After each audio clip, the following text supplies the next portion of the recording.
Still to come on The Breakfast Club, we're doing the Test of Time quiz based on today in history, your chance to start the week in victorious fashion. First though, nearly 8:20 right now. We're asking this morning whether there's a link between the rising amount of people who are finding themselves homeless and the lack of affordable housing. BBC Radio Oxford's political reporter Olivia Wilson's been taking a look at the situation in Oxford. The average house price in Oxford is more than 12 times household earnings, and the availability of affordable homes is failing to meet soaring demand. Oxford is a city that is already famous for its sky-high prices, particularly in the housing market. I asked shoppers in the city centre how concerned they are about the housing crisis. So I've been renting in Oxford for 6 years. It is incredibly expensive. Saving for a deposit whilst renting is almost impossible. My rent is over half of my salary and has always been since I moved here. It's exceedingly expensive in Oxford.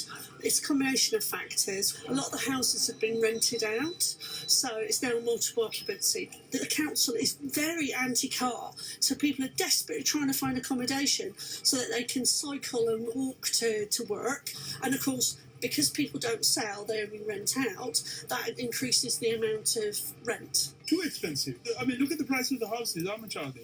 Varying from 450 to 800,000. And if you buy on the Bambi Road, you're looking at about £4 or £5 million house. An average wage is £10 and it's gone up a little bit, but nearly £11. So someone on that wage, do you think they can afford a house like that? It's estimated that there are more than 300 homeless people in Oxford city centre, but that number has been growing. Recent government figures show a 70% increase in the number of people sleeping rough in Oxford on a single night compared with the previous year. But is the affordable housing shortage the reason homelessness has become a prevalent issue in Oxford? Kate Cocker is the director of the homeless charity Crisis Skylight Oxford. We have definitely seen a huge increase in demand recently. We know that rents have been rising at the highest level in the last 15 years, and we simply don't have enough affordable housing in this city. So all forms of homelessness are rising. We're seeing an increase in the number of people who are sleeping rough. More and more people are having to go to their local authority for help, and the local authority are having to place more people in temporary accommodation than they ever typically would. Councils are obliged to assess anyone who seeks homelessness support and provide temporary accommodation to rough sleepers who seek help. There are currently 220 households in temporary accommodation in Oxford, and that figure is expected to reach 315 by July. There are more than 3,000 households already on the housing register, and the council receives around 1,300 new applications each year. Only 500 properties become vacant each year, meaning there's a 10 to 20 year wait. So, what is the City Council doing about it? In 2019, Oxford City Council introduced something called the Draft Local Plan, which proposes building more than 9,000 new homes within Oxford by 2040. The authority has retained its 7,900 council homes and created a housing company, Oxplace, which aims to build hundreds more over the coming years. Last month, the Council's Cabinet approved a £1.65 million investment in preventing homelessness, with about £1.3 million of that being used to fund supported accommodation. But there are concerns that this financial impact will have a knock-on effect on other services. Well, let's talk more about this. Mark Child is from the Oxfordshire Community Land Trust, which aims to increase the availability of high-quality, sustainable and permanently affordable housing. Morning, Mark. Good morning. What do you make of what you've heard in Olivia's report there? Well, I think it's very concerning that the affordable housing crisis in Oxford is worsening each year. And this is really part of a national trend for so many other towns and cities across the country. To have to spend over 50% of your salary on rent would not happen if we lived in a country where there was genuine political will to provide sufficient affordable housing and pay workers a fair wage. Now Oxford's increasingly catering to only a segment of its population, which ignores those key workers who make this such a beautiful city to live and visit.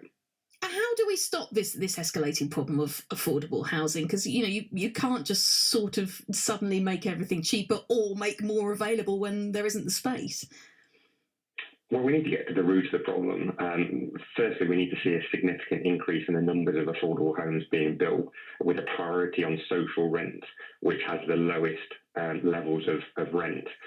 From a planning system perspective, as I'm a planning lawyer by day, there are also many improvements that can be made, not just through building more homes, but how we process these through the planning system. And one of these is through properly funding local planning authorities. One lesser discussed issue, though, is that far too many private housing developments invoke through the planning system a financial viability argument. That means they're often allowed to provide less affordable housing than they should, or a diluted form of tenure, which ultimately supports a large transfer of wealth to the original landowner. The financial viability policy was introduced on the basis that it would encourage significantly more homes to be built, which would increase affordability in order to address this affordable housing crisis. Now, that was a tenuous premise to begin with, and it's now been demonstrated as a failure unless you are a landowner for whom it's provided a large windfall. I mean, obviously landowners want the best money for them. Are you relying on sort of, I don't know, very kind of rich benefactors to just say, okay, have some of this land for lower? Or, it's not realistic for most people selling land, is it? Well, this is the problem and where we get to really, identity and, how much is enough. We've got to a position where so many landowners now are large institutional owners, and they're looking to maximise the return they get for shareholder benefit, etc. And really that leads into the financialisation of housing. It's no longer just a form of shelter, but it's about extracting the largest return for your investment, which is, that's not a model that is a natural law. We can change that. We can have a different system. Interesting to speak to you, Mark Child from the Oxfordshire Community Land Trust. Also on the show is Simon Hewitt-Averson, who's the CEO of Homelessness Oxfordshire, the county's largest not-for-profit provider of accommodation for people experiencing homelessness, because we're talking about the link between the two. Simon, you think there is a strong link between this, lack of affordable housing, lack of housing in general, and people ending up without shelter, that key need, that key basic right that we're talking about? Yeah, good morning. Yeah, absolutely. I think what we're seeing at the moment is this perfect storm of decades of underbuilding homes for social rent, increasing costs of living, rent.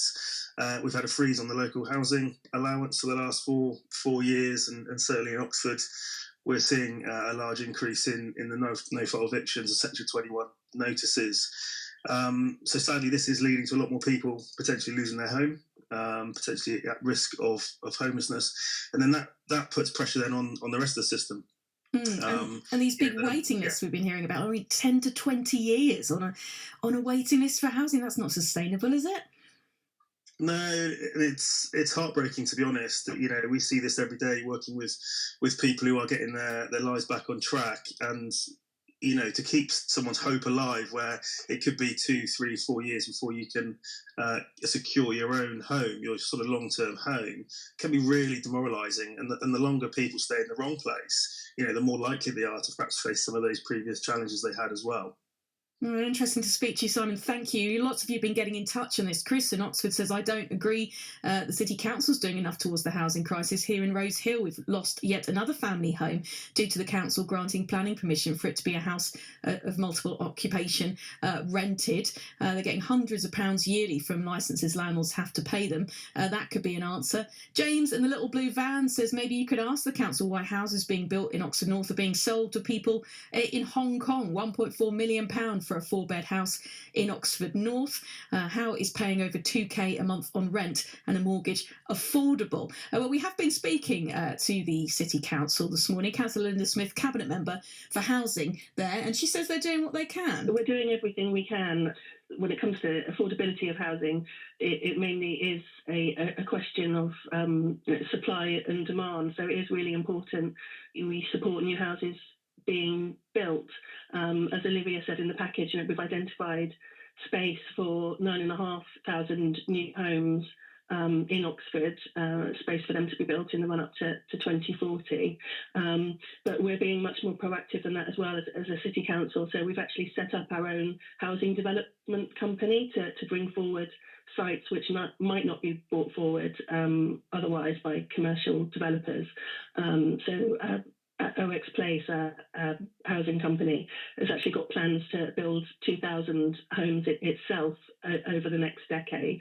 So there's that general issue of increasing supply of homes generally, but we're also focused particularly on increasing the supply of affordable housing. So that's what the council says it's up to. What do you think? How's it affected you? I'd be interested to hear. 81333 is my text number. Start your message with the word Oxford. We got the latest news, sports and weather on the way, and we'll play the test of time quiz. But first, Mandy's got her eye